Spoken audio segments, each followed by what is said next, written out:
Hi friends, welcome back to my channel. ನೀವಿನ್ನೂ ನನ್ನ ಚಾನಲ್ನ ಸಬ್ಸ್ಕ್ರೈಬ್ ಮಾಡ್ಕೊಂಡಿಲ್ಲ ಅಂದರೆ ಕೆಳಗೆ ಕಾಣ್ತಿರೋ ರೆಡ್ ಕಲರ್ ಸಬ್ಸ್ಕ್ರೈಬ್ ಬಟನ್ನ ಪ್ರೆಸ್ ಮಾಡಿ ನನ್ನ ಚಾನಲ್ನ ಸಬ್ಸ್ಕ್ರೈಬ್ ಮಾಡ್ಕೊಳ್ಳಿ. ಇವತ್ತಿನ recipe vegetable fried rice, veg fried rice. ನೀವು ಇದನ್ನು ಟಿಫನ್ಗಾದರೂ ಮಾಡ್ಕೊಬೋದು, ಸಂಜೆ ಸ್ನ್ಯಾಕ್ಸ್ಗಾದರೂ ಮಾಡ್ಕೊಬೋದು. ಎರಡು ಟೈಮ್ಗೂ ಸೂಟಬಲ್ ಆಗಿರುತ್ತೆ. ಈಗ ಹೇಗೆ ಮಾಡೋದು ಅಂತ ನೋಡೋಣ.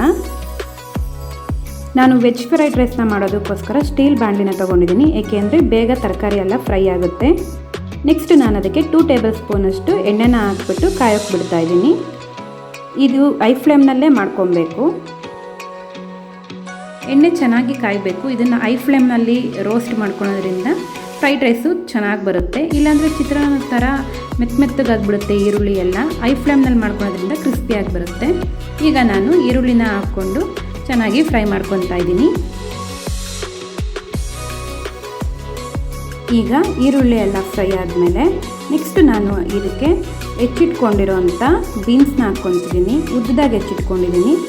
ಈಗ ಕ್ಯಾಪ್ಸಿಕಮ್ ಹಾಕ್ಕೊತಾ ಇದ್ದೀನಿ, ಕ್ಯಾರೆಟ್, ಇದು ಮೂರನ್ನು ನಾನು ಉದ್ದದಾಗೆ ಕಟ್ ಮಾಡಿ ಹಾಕ್ಕೊತಾ ಇದ್ದೀನಿ. ನಿಮಗೆ ತರಕಾರಿ ಜಾಸ್ತಿ ಇಷ್ಟ ಆಗಲ್ಲ ಬಾಯಿಗೆ ಸಿಕ್ಕಿದ್ರೆ ಅಂದರೆ ಸ್ವಲ್ಪ ಚಿಕ್ಕದಾಗಿನೂ ಕಟ್ ಮಾಡಿ ಹಾಕ್ಕೊಬೋದು. ನೆಕ್ಸ್ಟ್ ನಾನು ಬೇಬಿ ಕಾರ್ನ್ನ ಸಣ್ಣದಾಗಿ ಕಟ್ ಮಾಡಿ ಹಾಕ್ಕೊತಾ ಇದ್ದೀನಿ. ನೀವು ಉದ್ದದಾಗೂ ಕಟ್ ಮಾಡಿ ಹಾಕ್ಕೊಬೋದು. ಈ ಥರ ಹಾಕ್ಕೊಳೋದ್ರಿಂದ ಪ್ರತಿ ಬೈಟಲ್ಲೂ ಬೇಬಿ ಕಾರ್ನ್ ಸಿಗುತ್ತೆ, ಅದಕ್ಕೋಸ್ಕರ ಹಾಕ್ಕೊಂಡಿದ್ದೀನಿ. ಈ ಥರ 3 ಹಸಿರು ಮೆಣಸಿನ್ಕಾಯಿನ ಹಾಕ್ಕೊತಾ ಇದ್ದೀನಿ. ನೀವು ಖಾರದ ಪುಡಿ ಯೂಸ್ ಮಾಡೋದಾದರೆ ಸಾಸ್ನ ಹಾಕಿದ ಮೇಲೆ ಹಾಕ್ಕೊಬೇಕಾಗುತ್ತೆ. ನಾನು ಹಸಿರು ಮೆಣಸಿನ್ಕಾಯಿ ಯೂಸ್ ಮಾಡ್ತಿರೋದ್ರಿಂದ ಈಗಲೇ ಹಾಕ್ಕೊಂಡು ಫ್ರೈ ಮಾಡ್ಕೊತಾ ಇದ್ದೀನಿ. ಈಗ ಒಂದು ಅರ್ಧ ಟೇಬಲ್ ಸ್ಪೂನಷ್ಟು ಶುಂಠಿ ಬೆಳ್ಳುಳ್ಳಿ ಪೇಸ್ಟ್ನ ಹಾಕ್ಕೊತಾ ಇದ್ದೀನಿ. ತರಕಾರಿನ ಹಾಕಿದ ಮೇಲೆ ಶುಂಠಿ ಬೆಳ್ಳುಳ್ಳಿ ಪೇಸ್ಟ್ನ ಹಾಕೋದ್ರಿಂದ ಬಾಣಲಿನಲ್ಲಿ ತಳ ಕಚ್ಚೋದಿಲ್ಲ, ಸಿಯೋದಿಲ್ಲ ಶುಂಠಿ ಬೆಳ್ಳುಳ್ಳಿ ಪೇಸ್ಟು. ಅದಕ್ಕೋಸ್ಕರ ತರಕಾರಿನ ಹಾಕ್ಕೊಂಡ್ಮೇಲೆ ಶುಂಠಿ ಬೆಳ್ಳುಳ್ಳಿ ಪೇಸ್ಟ್ನ ಹಾಕ್ಕೊಂಡು ಚೆನ್ನಾಗಿ ಫ್ರೈ ಮಾಡ್ಕೊಬೇಕು. ನೆಕ್ಸ್ಟ್ ನಾನು ಇದಕ್ಕೆ ಟೊಮೆಟೊ ಸಾಸ್ನ ಹಾಕ್ಕೊತಾ ಇದ್ದೀನಿ. ಸ್ಪೈಸಿ ಟೊಮೆಟೊ ಸಾಸು 2 ಟೇಬಲ್ ಸ್ಪೂನಷ್ಟು ಸ್ಪೈಸಿ ಟೊಮೆಟೊ ಸಾಸ್ನ ಯೂಸ್ ಮಾಡ್ತಾ ಇದ್ದೀನಿ. ನೀವು ಪ್ಲೈನ್ ಟೊಮೆಟೊ ಸಾಸ್ ಯೂಸ್ ಮಾಡೋದಾದರೆ ಟೊಮೆಟೊ ಸಾಸ್ ಜೊತೆಗೆ ಒಂದು 1/2 ಟೀ ಸ್ಪೂನಷ್ಟು ಖಾರದ ಪುಡಿನ ಹಾಕ್ಕೊಂಡು ಮಿಕ್ಸ್ ಮಾಡಿಬಿಟ್ಟು ಹಾಕ್ಕೊಳ್ಳಿ. ರುಚಿಗೆ ತಕ್ಕಷ್ಟು ಉಪ್ಪನ್ನ ನೋಡಿ ಹಾಕ್ಕೊಳ್ಳಿ. ಸಾಸಲ್ಲೂ ಉಪ್ಪಿರುತ್ತೆ, ಅದಕ್ಕೋಸ್ಕರ. ಈಗ ಉಪ್ಪು ಹಾಕ್ಕೊಂಡ್ಮೇಲೆ ಒಂದು ಸಲ ಚೆನ್ನಾಗಿ ಫ್ರೈ ಮಾಡ್ಕೊಳ್ಳೋಣ. ಈ ಸಾಸ್ದು ಏನು ಹಸಿ ಸ್ಮೆಲ್ ಇದೆ ಅದೆಲ್ಲ ಹೋಗಬೇಕು, ಆ ರೀತಿ ಚೆನ್ನಾಗಿ ಫ್ರೈ ಮಾಡ್ಕೊಬೇಕು. ನೆಕ್ಸ್ಟ್ ನಾನು ಇದಕ್ಕೆ ಹೆಚ್ಚಿಟ್ಟಿರೋ ಅಂಥ ಕೊತ್ತಂಬರಿ ಸೊಪ್ಪನ್ನ ಹಾಕ್ಕೊತಾ ಇದ್ದೀನಿ. ಕೊತ್ತಂಬರಿ ಸೊಪ್ಪು ಹಾಕ್ಕೊಂಡ್ಮೇಲೆ ಒಂದು ಸಲ ಚೆನ್ನಾಗಿ ಮಿಕ್ಸ್ ಮಾಡ್ಕೊಳ್ಳಿ.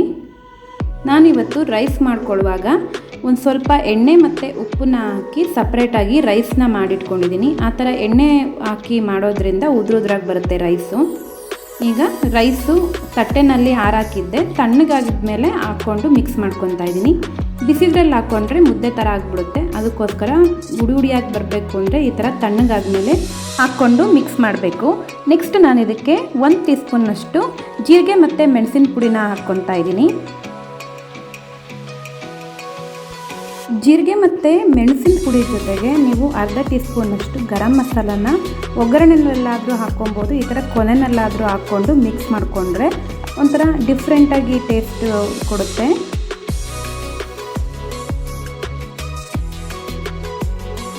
ನೀವು ಕೆಚಪ್ ಜೊತೆ ಸರ್ವ್ ಮಾಡ್ಬೋದು, ಹಾಗೇನೂ ತಿನ್ನೋಕ್ಕೂ ಚೆನ್ನಾಗಿರುತ್ತೆ.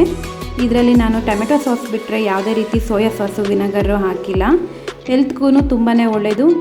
ನೀವು ಒಂದು ಸಲ ಟ್ರೈ ಮಾಡಿ ಹೇಗೆ ಬಂತು ಅಂತ ಕಮೆಂಟ್ ಮಾಡಿ. ನನ್ನ ಚಾನಲ್ನ ಸಬ್ಸ್ಕ್ರೈಬ್ ಮಾಡಿ.